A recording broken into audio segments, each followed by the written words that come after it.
Good afternoon, folks, and thanks for joining us. Welcome back to another edition of the MMA Sucka podcast. Joined as always by, my name's Tim Wheaton, joined as always by Frazer Krohn. Frazer, how's everything today? Yeah, excited to sit down with you again. Obviously, we sat down yesterday and broke down all things MMA this weekend because, we alluded to it on yesterday's show, but it's a busy old week of combat sports action, especially for those UK MMA fighters. You know, that we've got a lot going on with Leon Edwards. We've got two guys on the Contender Series, got a whole host of guys on PFL on Saturday, got Michael Venom Page, and we didn't want to sort of skimp on our analysis of obviously Anthony Joshua versus Oleksandr Usyk too, which is why we decided to do a bonus pod or an extra pod today. Because like I said, it's too big a fight just to try and shoehorn in for 5 minutes at the end of a packed MMA show. But be sure to check out the MMA Sucka YouTube channel. We did a arguably our most in-depth breakdown, aside from maybe a Conor McGregor Dustin Poirier fight, of all things striking. Me and Tim, I don't think Tim will mind me saying, are geeks when it comes to striking. We love breaking this stuff down. We'll watch Francis Ngannou versus Derek Lewis just to see heavyweight footwork. But no, if you like us and you love really going in depth on striking analysis, be sure to check out the show yesterday because it was a good one. But this is all about the boxing today. Oh yeah, no, yesterday you can tell we were doing hours and hours of tape study. We did more tape study than anyone else, but today we're back with Anthony Joshua and Oleksandr Usyk. And I love this. It's something about heavyweight boxing, and it's rare in modern day, where it feels like everyone is watching the same thing. Like, it used to happen sometimes, like, you knew everybody was watching Game of Thrones. And you knew we were all watching, like, the World Cup, which happens every once in a while. Heavyweight boxing has that same effect, where I know I can just go down to the grocery store and probably talk about this fight. It really does feel like we're all in this. Heavyweight boxing has a long history, and it's so ingrained in our culture as something that is very prestigious and very cool. This is for 3 of the 4 titles, but not the lineal title, which makes it a little bit different, but it still has that same shine to it, right? Yeah, for sure. I mean, the WBC belt obviously technically still lies with Tyson Fury, although we understand that he's been given 2 weeks to officially put his retirement sort of letter into the president, Mauricio Solomon of the WBC, sort of officially put that through to say, look, I am retired. But what's interesting is that the ring heavyweight title will be on the line, which obviously Tyson previously held. That'll be on the line this Saturday. Okay. It's for 3 of the 4 belts. I don't know, if it's a shame if Tyson fully is retired, that this isn't going to be for the undisputed belt. The undisputed, all 4 belts. The WBC belt obviously isn't on the line. We've got the WBA, WBO, and IBF. And now we've also got the ring heavyweight title all on the line on Saturday night. But, I completely co-sign with you. We had the return of Teofimo Lopez this weekend, and unless you're in the combat sports world, you wouldn't have known about it. Like you say, you can go down to the shop and you can just say Anthony Joshua, and everyone will know that he's fighting in and around this week because there's so much hype about it. It's on local news here in the UK. It's on all the radio stations, and there's a reason for that. He's a huge star. Mm-hmm. No, he absolutely is. Even he's I think I want to say 2-2 record in the last 4 years or something like that, and not a ton of shine, or maybe it's 2-2. I want to say not a ton of shine coming off that record. He's a bona fide star. I think even if he loses here and retires, he's going to be on the comedy panels for decades to come. Like, he's got a broadcast spot locked up for any network he wants. This guy's made for life, right? And especially for a guy who is quite slow. Yeah, I mean, without a doubt, he burst onto the scene after the Olympics, obviously picking up the gold medal in the Olympics in London, super heavyweight they call it in the Olympics, but it is what it is. That's the Olympic amateur boxing scene is what it is. But then to start your first 20 fights, winning all of them by knockout and barely even being touched. I mean, aside obviously from the Vladimir Klitschko fight, where obviously we saw him dropped and we saw him slightly hurt against Dillian White, but he's knocked off some huge names in his career, and I think people don't quite give him the respect that he deserves. But with that being said, last time out against Usyk, he was largely outboxed, and like you say, he is 2-2 in his last 4 fights. The Andy Ruiz first fight, slight blip on that one. Obviously, he got caught with that equilibrium shot that just completely sent him off. Andy Ruiz was a late replacement. He was meant to be facing Jarrell Miller. Obviously, Jarrell Miller popped for all of the PEDs, every PED. Name a PED, Jarrell Miller had it in his system. But obviously, he then returned 6 months later, completely outboxed Andy Ruiz in Saudi Arabia, which is obviously where this rematch will be taking place. Yeah, no, you were saying like maybe some people disrespect Anthony Joshua. I feel like the most of the insiders in boxing really do. Usyk doesn't get that same treatment. This guy seems to be extremely well respected by people who are extremely like pugilist purists or very casual fans. If you know of him and have seen him fight, he's well respected. I think he has like 300 amateur fights or something insane like that. I think it's 315 wins and 315 losses or something like that. That's like starting at age 9 in Thailand numbers. Like that doesn't happen in modern boxing. That's insane, right? Yeah, sorry, it's 335 and 15 is his amateur boxing career, and you can see that he looks so calm in there, stood in front of Anthony Joshua, who is without a doubt the biggest puncher that he would have faced, stood in front of Derek Chisora, stood in front of Tony Bellew back in his cruiserweight days, Gassier, Breedis. These aren't bad fighters. And yeah, he just looks so calm in there. He'll go through the gears. He'll go through game plan A, B, C. Then he'll go back to A, and then he'll go throw in a game plan D, and then he'll go back to B, and he'll constantly mix it up. And I think that's what really, that was the downfall of Tony Bellew. I watched the fight back this morning in the gym, and when Usyk fought Tony Bellew, it was Bellew's retirement fight. We all knew that, and he came out fast. I mean, Usyk had to box on the back foot. I was looking to be the counter guy. But then through the gears, he began to go second game plan, third game plan, fourth game plan. And he knocked him out in the 8th round. He completely let Tony Bellew gas himself out for this, I think, half of the 6th, pretty much all of the 7th, and then obviously it finished in the 8th, but for the majority of the 8th, Tony Bellew had his back up against the ropes and was just looking to slip and counter. He wasn't ever on the offense. And that's because Usyk knew that he could do his thing, let Tony Bellew do his thing, do just enough to steal a few rounds early on, and then really put his foot on the gas. And I think that's what we saw against Anthony Joshua the first time out as well.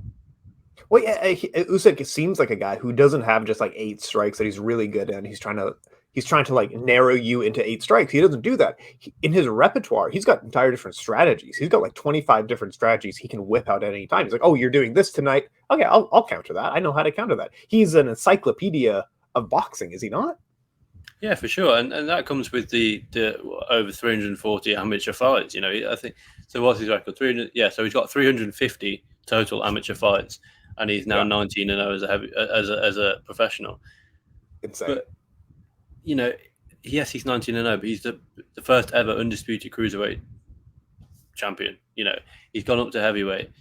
He's beaten, Chaz Witherspoon is what it is as far as the debut is concerned. But then, you beat a well-respected veteran of the game in Derek Chisora. You then go straight from Derek Chisora to Anthony Joshua. No disrespect to Derek Chisora, but they're worlds apart. Yeah, they're worlds apart. But like you say, this guy has 350 amateur fights, plus the sort of, let's say, 18 fights before he fought Anthony Joshua. There's a reason that he's so calm in there, why he can go through the gears, why, he in the amateur game, he will have seen everything that there is to throw at you. You will have seen southpaws, orthodox, switch hitters, counter fighters, that Mexican boxing style of head on the chest, look to work in the clinch. He would have fought guys that tried to outbox him. He would have fought, quick guys, slower, heavy hitters. He has seen it all without a doubt. And that is why it's sort of transitioned over into his professional career, because he's looked flawless in his professional career this far at 19-0. And speaking of flawless, their first fight, it was evident from the first round that size advantage was so much in Joshua's favor. The speed advantage was incomparable. Usyk looked like a different, like he was obviously a different weight class, and he fights like it as well. And it wasn't like in their first fight, Usyk wasn't accelerating and learning the fight over 12 rounds.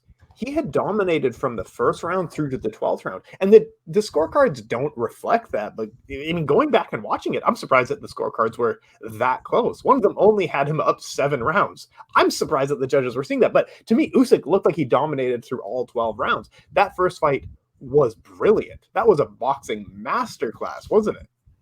Without a doubt, he started off quick. Joshua got back into the fight ever so slightly in the middle, from say 5, 6, 7, 8, and then Usyk just took over going down the stretch. And like you say, you look at the two guys, you're like, well, they're not even in the same weight class. Usyk is not only smaller as far as weight is concerned, he's not he's not as big a hitter as Joshua, and just his natural stature. If you just look at the two guys, his legs are smaller. The width of his back smaller. His arms are smaller. Everything's smaller. But with that sort of smaller body type, as it were, comes that blistering speed that we saw cause Joshua all sorts of problems. We saw it in the UFC. Nathaniel Wood, as he went up in weight, he's gone up in weight, and he was so much quicker than. I can't remember. It was at Charles Rosa we fought a few weeks ago. You could see that the power was with Rosa, but the speed was with Wood. Like this, the power is with Joshua, but the speed is still going to be the same when they fought on Saturday. The speed is going to be with Usyk, and it's just it's difficult. Like you say, I think the scorecards were only like they were because British boxing judges, are. Yeah, I'm surprised too. They're corrupt. They're awful. We saw we did a big breakdown of Jack Catterall versus Josh Taylor a good few months ago now. Yeah. Don't rely on the judges. If you're Usyk, you can't always rely on the judges, especially in London, and obviously this time in Saudi. I think they're going to be slightly more, slightly on Joshua's side again. But I think Usyk potentially even takes it out of the judges' hands in this one. That's saying quite a bit. You're saying that he wins via stoppage. Go on, tell us more. How do you see this fight playing out? Like, I think that's a pretty bold prediction. Well, I think if there were 30 more seconds in the first fight, you got Joshua out of there. If you remember that last round, when the bell goes for the final round, Usyk, pretty much just unloaded the tank, unloaded the clip, and was just swinging and landing on Joshua. I think Joshua had a broken eye socket, broken orbital, or something to that effect. And that would do it. Exactly. And, and Joshua sort of collapsed onto the stool at the end of the fight, whereas Usyk was walking around the ring, getting the T-shirt on, pretty much knowing that he'd won the fight. If there were 30 more seconds, I think that he very much could have finished that fight. And for Usyk, I don't think we've seen the best of Usyk yet, by any stretch. Going to a decision with Derek Chisora, with the greatest respect to Chisora, Usyk probably could have got him out of there. But I think Usyk's just showing us enough of what he wants to show us, so that people like Joshua take the fight. And then he's just showing enough of, he's almost just giving Joshua enough of a feeling, as it were, so that Usyk can, we'll do the rematch. Yeah, you've got a really good chance. But then I'll go through the gears, game plan 1, 2, 3, 4. Then I'll go back to 2. And then I'll fight on the front foot for a bit, and I'll fight on the back foot. But I know that you've got a new trainer, but, that means that you might come in with a different tactic. But I've seen it all. So it's not really, Joshua didn't have an extensive amateur career. Yes, he won an Olympic gold medal. But he hasn't got nearly as many fights as Usyk. And then as soon as winning that Olympic gold medal, 95% of boxers, I imagine, turned pro straight away after that. Well, Joshua did that. So he was learning on the game. We've seen an evolution of Joshua from this brutal knockout artist to behind the jab, trying to learn on the job boxing, slick movement. We saw against Joseph Parker, he did a lot of clinching. Well, he's doing that because he's learning on the job.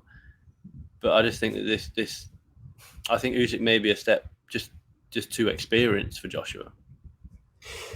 I can see that. I can see that. And their first fight really reflected that, where it looked like experience-wise, they weren't even in this same category. And I know that's not the case. Like, Joshua is still a great boxer, and technically he is a very good boxer.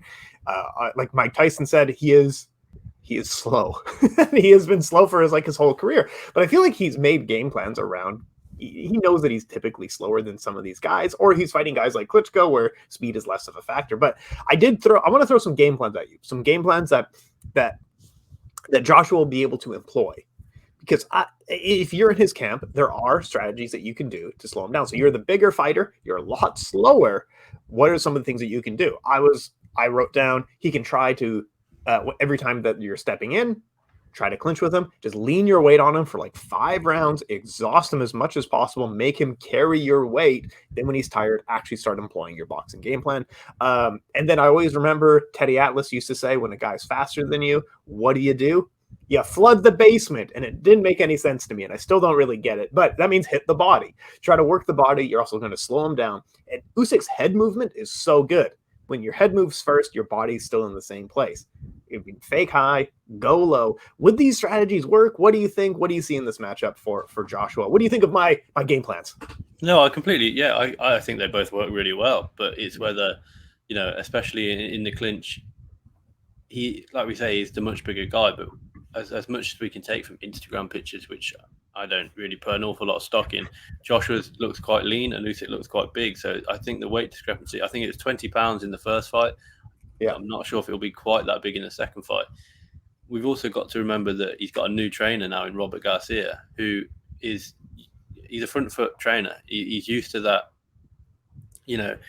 almost sort of roughhouse tactics, which is sort of one of my sort of, you've come in with 2 game plans of use the clinch and work the body. One of my game plans would be to, similar to you, is when in the clinch, because they're going to clinch. It happens in every single boxing match we've ever seen. They're going to clinch at some point, but use those roughhouse tactics. He came out in an interview this week to say, I didn't actually go in there to hurt Usyk last time. I went in there to try and outbox him. There are no friends in it. You and Usyk are not going to sit down and have a pint after the. Well, you might after the fight, but you're not going to be lifelong friends. Go in there to hurt this guy. He took everything from you. He took all of your belts. You've made people question whether you should retire. Go in there, roughhouse tactics. Hit the body in the clinch. Just hit just on the break, just so that the referee maybe the referee has a word with you a few times, but he needs to be rough with Usyk because he's the bigger guy. He needs to be the bully in there, and to your point, whilst he's in the clinch, get in the clinch, lean on his man, hit the body, work the body, use these rough tactics, forearms under the neck, push his head back, frustrate Usyk, because Usyk's so calm and collected in there. If you frustrate him, you might leave openings that you wouldn't usually leave, and. Again, to your point, when you said, work the body, if you watch the Tony Bellew fight back, Tony Bellew started doing that really well early on, and he was landing on Usyk to the body, but he just wasn't able to keep up that pace throughout the fight, and I think Usyk began to sort of time him. But the only thing is Joshua's obviously a taller man than Tony Bellew, so he's got to bend down further to be able to hit that body, potentially leaving himself open to these hooks. But again, work the body whilst in the clinch, because that way you leave yourself, it's a tighter shot for Usyk having to try and counter Joshua in the body, to the head. If I'm hitting you from just in range, you can hit me from in range. But if I get on your chest and I'm working your body and I've got the lower stance, my hands are underneath yours, you're not going to be able to return with shots to my body. Because physically, you're not going to be able to get underneath my body shots to hit your own. Yes, you can hit my head, but there's not going to be any torque on these. It's going to be side of the glove shot, sort of trying to get there. So I think that's definitely a tactic. But I completely agree with you. I think with Usyk, the head movement is phenomenal. It's arguably he's the best movement guy in the heavyweight division, which has probably lent itself because he's come up from cruiserweight. Yeah. So how do you stop head movement? Well, there's potential that you can. He did it for pretty much all 12 rounds the first time they met, but you can easily slow down a guy's body. He's naturally going to fatigue, but that if he's used to moving that head for 12 rounds, he's going to move that head for 12 rounds if he has to. But then the more you hit the body, the more you land to the body, he's gonna be moving completely out of range. Then if I'm punching you in the head and you're slipping all these shots, but then I begin to hit your body, you're gonna let's be honest, nobody wants to get a body shot, especially off someone as big as Anthony Joshua. So Usyk's going to stop moving that head and start moving completely out of range, potentially leaving shots open for Joshua upstairs. Work the body, then begin to go upstairs and mix it up. And I think you've spot on with your game plans there, because he's the bigger guy. He needs to be the bigger guy. He needs to be the bully in there, and I think he can be. I agree with you. It's easier said than done. But this is one nice thing about breaking down boxing is like it's very much push and pull. It's like if A then B, if B then C. Like it's very much like very arithmetic. Whereas like MMA sometimes feels like just weird multiplication, and they're like, and then a takedown. Forget the whole formula. Nothing matters now. Yeah, exactly. So I think you had some questions coming into this match, and you're writing it up later this week. Give us a preview. What questions do you have? Or Yeah, we've covered it actually. Yeah, we've covered a lot of it. A lot of it is sort of, how's Joshua's stamina going to hold up? Well, we've seen him come in quite lean. He didn't gas out in the first one, but he was there to be hit in that first fight. And I think not only is it physical stamina, but it's mental stamina as well. Usyk's lead hand is always moving, and we see it a lot in MMA. That's why we always say, we always hear the referees say fingers up, because the guys are trying to sort of pour at their opponent. John Jones, Israel Adesanya are just two examples of the guys in MMA who constantly have that lead hand doing something. They're either slapping away at their opponent's lead hand, or they're putting it high, putting it low. Mm-hmm. And with Usyk, it's the exact same. He's that lead hand, especially in the first fight, when you go back and watch it, it's constantly moving. It's up, it's down. It's almost dummying a hook, but with no. He's never going to throw that hook properly, but he's coming around the guard. It's kind of seeing what Joshua's doing. Mm-hmm. It's mentally draining for Joshua to constantly be watching that lead hand, and because Usyk will throw, he'll have it up and down, and then he'll throw a jab and land, and then he'll reset, and he'll up and down, and then he'll throw a body shot, or he'll throw the jab and then the right hand behind it and start off a proper attack. That's draining for Joshua to have to constantly be switched on. So it's not only his physical stamina, but it's his mental stamina of being able to stay patient in there, stick to his own game plan, stick to his second game plan, third game plan. Because as much as we go on about Usyk being a phenomenal boxer and being able to go through the game plans, Joshua's going to come in here with game plan 1 of I'm going to go in there and blast him away in 3 rounds. Game plan 2 of okay, I'm going to, like you said, work in the clinch, use my size. Game plan 3, I'll maybe start countering off of Usyk's jabs or something to that effect. Yeah, it's mentally draining in there, and it is going to be for Usyk as well. For Usyk to have to be switched on, to not want to be hit with one of those bombs from Joshua, is going to be mentally draining for him. Mm-hmm. But we've seen Usyk's stamina is pretty flawless. He could have probably done another 10 rounds after their first fight. Now Joshua was out on his feet; he collapsed onto the stool, like we said. So it's for me, it's not only physical stamina, but it's mental stamina on the side of Joshua. But also, you've got to compare that to Usyk. How switched on is Usyk going to be? Not to go too political, but we've got all of this stuff going. We've got the Russian invasion of Ukraine. Usyk went. I think the rematch was probably supposed to be slightly before Saturday night. It's probably, we were looking at a sort of May-June date, from what I understand. Mm-hmm. Obviously, Usyk went home to defend his country. Now, I'm not going to pretend that I listen to the news every day about this subject, but there's no doubt that Usyk hasn't been fully focused on this rematch. There's no doubt that nobody can tell me that, because that's not the case. Now, Joshua has. Since Usyk first got his hand raised, Joshua knew that he was going to get the rematch, and he was fully focused on Oleksandr Usyk. What game plan can I employ? Let me watch the fight back. Right, he did this when I did this. His reaction to my jab is to, jab with me, for example. He's going to be fully focused. Now, Usyk's not fully focused hasn't been fully focused. Since the last fight, he hasn't been fully focused every single day. Anthony Joshua. Mm-hmm. You flip that. I think Anthony Joshua has been waking up, going to sleep, thinking about Oleksandr Usyk. And I think, how much of a part will that play? I'm not quite sure, but let's hope that it doesn't play too big a part, because, it's the Russian invasion of Ukraine is bad enough, and for it to, be affecting someone like Usyk, I don't think he's stupid enough to take the fight if he didn't feel ready for it. But you don't want him to kind of feel obliged to take the fight, even with everything going on.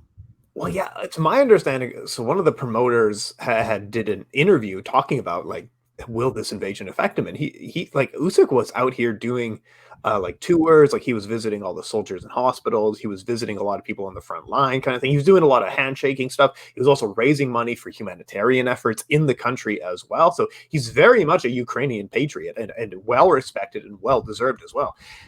Even the Ukrainian president Zelensky has said, like, this fight's really important to the Ukrainian people. It's to show like we have resolve, we have strength in our people. But now I do wonder because like we as Anglos almost have like a mental difference to people of Eastern European descent, and we're gonna get into race here, so everyone just buckle up, okay? No, I'm kidding, we're not. But like, do you think that someone like him, me, I might crumple under that pressure? Someone from Eastern Europe, someone from the Ukraine, does that strengthen him? Does that strengthen his resolve, or does that add pressure that kind of makes him fold? Like, what do you think here? Like, I think he has a mental fortitude, you know? Yeah, I completely agree. I think, it's difficult for us to say, like you say, because, thank God that we're not in the situation that he is. But, Yes. we're also not the heavyweight champion of the world yet. Yeah, give it time. There's still time. There's still time. But no, and how does he handle that pressure? We'll find out on Saturday night. But I think there's elements to his game that Joshua can certainly utilize that maybe Usyk may not have planned for. Last time out, how long has Usyk been in the gym? We don't know. I'm assuming he hasn't had months and months out of the gym, but like we say, Joshua's gone around and trained with Eddie Reynoso. He's trained with multiple different trainers and then settled with Robert Garcia. How do we know that Usyk has been in the gym every day grinding? Because, like you say, there's been bigger fish to fry for Usyk. Yes, and I think the thing that we've got to remember is that Joshua, like I say, has probably watched that first fight, or at least Robert Garcia has watched that first fight hundreds of times and seen, right, something I picked up on in particular is, first of all, the lead hand work of Usyk. Joshua's got to find a way to get around that, whether it's pouring the lead jab and coming around with a hook or something to that effect. Or like you said, pouring it to the side and hitting the body, pouring it to the side, hitting the body. He's got to deal with that lead hand of Usyk because it will just mesmerize him if not. And I think another thing that he's got to do is last time we saw good head movement from Joshua for the most part. He didn't appear that he got hit an awful lot. Just looking at some of the stats for Usyk, his best round as far as accuracy is concerned in the first fight, it was the 7th round where he landed 43%, but it was in and around the 20 to 25% mark, which isn't particularly high. But if you compare that to Joshua's best round was the 10th round when he landed 28%. That's his best round, and he only landed 28%. Whereas Usyk, he had 2 rounds over 40, and he averaged way over 20, so it averaged 25 to 26%, and that's just total punches thrown. So that's not just jabs. Joshua's jabs in the final round, 1.9%. He landed 1 jab out of 53 attempts. So if that's slightly worrying, and you think that maybe it's because he was trying to empty the clip, but then the round before that he only landed 2 jabs. In the first round he didn't land a single jab, but then again neither did Usyk. So you can see that the head movement's there from Joshua, but it's also there to a much stronger degree from Usyk. Oh yeah. These aren't because Joshua's throwing and missing. These are because Joshua's throwing and missing and being forced to miss because Usyk's slipping and sliding and constantly out of the way. But yeah, what's something I did notice is Joshua's head movement was good, but he also tried to get out of range of Usyk. But then he wasn't in range then to throw his counters. If I'm Joshua in this one, I kind of meet fire with fire. I'm the bigger guy. I'm the bigger hitter. People question my chin, yeah, but I'm going to have to put it all out there because I'm not going to outbox Usyk. Usyk's got that in the back of his head. I know I can outbox this guy comprehensively, like I did. What was it? 8-10 months ago, or whenever it was. If I'm Joshua, every time Usyk goes to throw, I crowd him and I start to just shots to the body, or I throw with Usyk at the same time. I don't. To a degree, you want to slip off the jab, of course, but then that leaves you open for the right hand. So slip off the jab and instantly throw back. Don't just look to slip. Because, like I say, he's the bigger guy. He's the bigger puncher. He's got far more knockouts. He's knocked out far heavier guys, far bigger guys.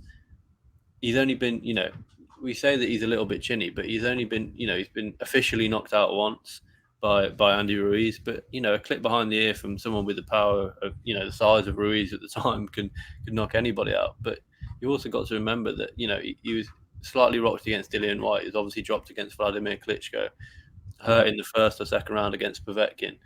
Pulev didn't really have anything for him. But, you can say that he's chinny, but these are huge guys that he's being hit from. Like, if I got hit with one of these guys, I'd be out for a couple of weeks. Even, one jab from Dillian White would put me on my backside for a couple of weeks.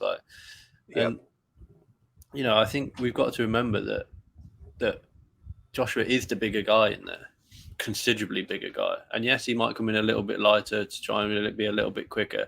And Usyk may come in a little bit heavier to try and be a little bit of a heavier puncher. Yeah. But natural stature shows that Joshua is the bigger guy. So crowd Usyk. When Usyk goes to throw, bang, throw with him. Try and be, obviously, we've alluded to it, and you've especially alluded to it, that Joshua is a slower guy in there. That's never going to change. He's never going to be able to increase that speed so much, and Usyk's not going to drop his speed so much because there's such a big gap in between the two. Mm-hmm. But you've got to try and, it's the anticipating of, okay, Usyk's going to throw, I'm going to go with him quickly. Okay, Usyk's going to throw, I'm going to go with him quickly. Oh, okay, he's maybe, he's got that jab out, he's got that lead hand out there. It is distracting me a little bit, so I'm just going to go straight away. Rather than trying to play that boxing game, he needs to go in there and make it a fight and a bit of a brawl, rather than trying to outbox Usyk like he did in the first fight, because he's not going to. And he did have success in the first fight with those very few moments where he just hucked a haymaker right hook and that landed, and that was winning combinations. He dropped that strategy, but yeah, if he just, I've wondered that too, of how much bigger he is if he just throws and brawls. That seems like it would be beneficial to be going around the guard, to be going around the gloves. But I think Usyk did put the power, the fear of the power in there, because Usyk was landing punches that were stumbling him, not knocking him down, but certainly stumbling him. But yeah, I had wondered that too, of I still think, what is your ultimate prediction going into the second fight? One guy's coming in a bit lighter, one guy's coming in a bit bigger. What is your ultimate prediction going into the second fight? See, this is why I never wanted this podcast to end, because I'm not really sure what my what my prediction is. It's really difficult, because I think, you're dangling the carrot of potentially the biggest fight in boxing history, Anthony Joshua versus Tyson Fury at Wembley. That's the carrot for Joshua.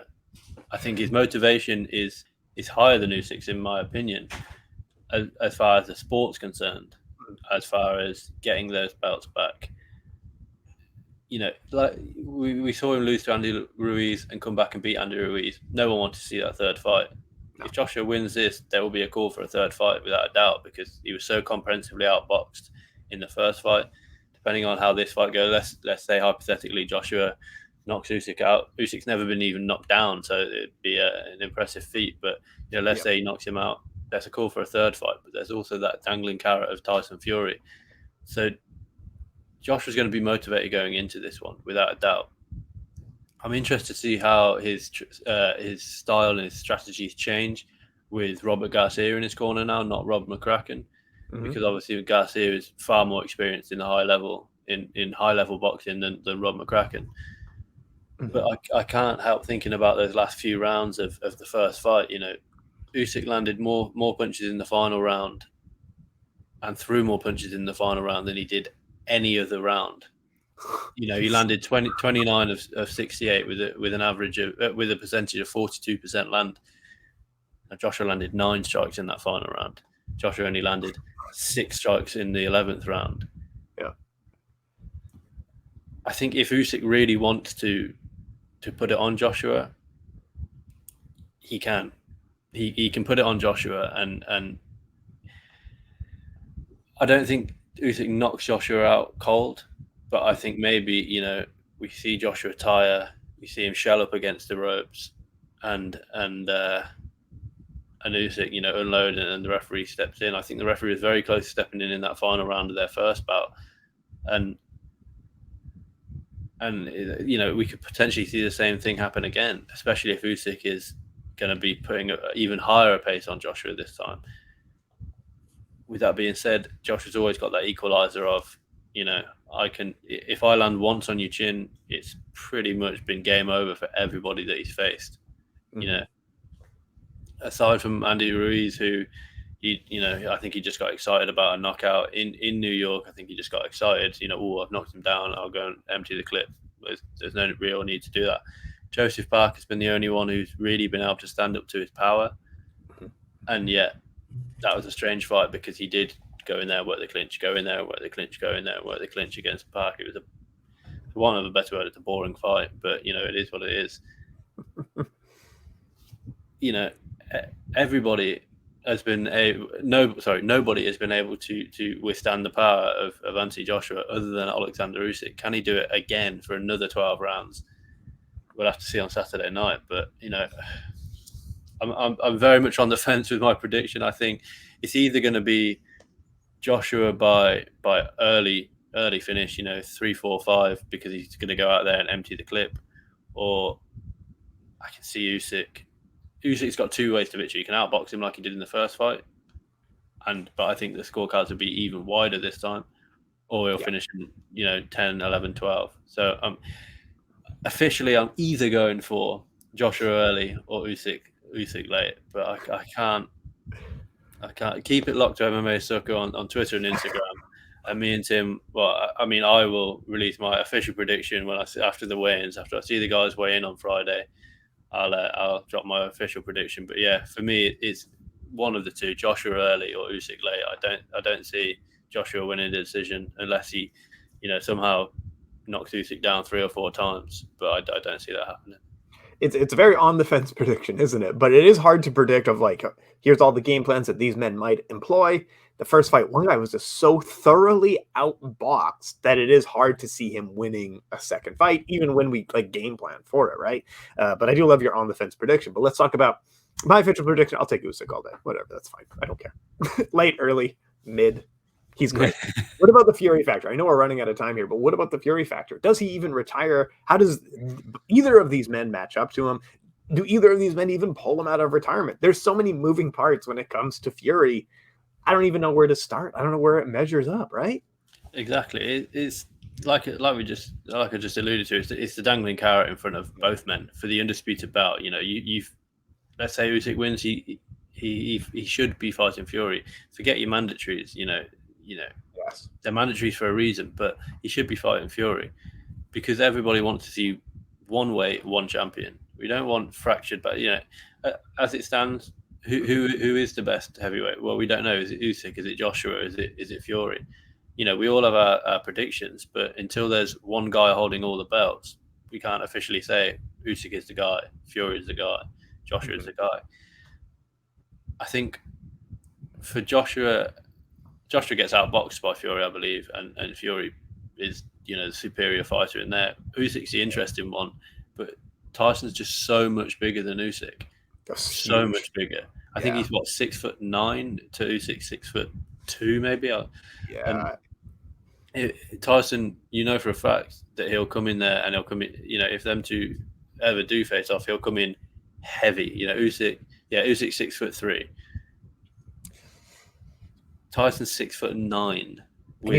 He's full frame. He's not a skinny 6'9". He's a full frame 6'9".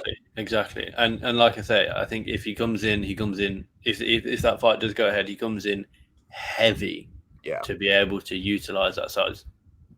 Usyk will obviously have the speed advantage over Tyson, but Tyson's not a slow guy. Tyson's considerably faster than Joshua. Yes. But I think the WBC president Mauricio Sulaiman has been very clever in saying within the next 2 weeks we need your official retirement letter, or we'll assume that you're not retired.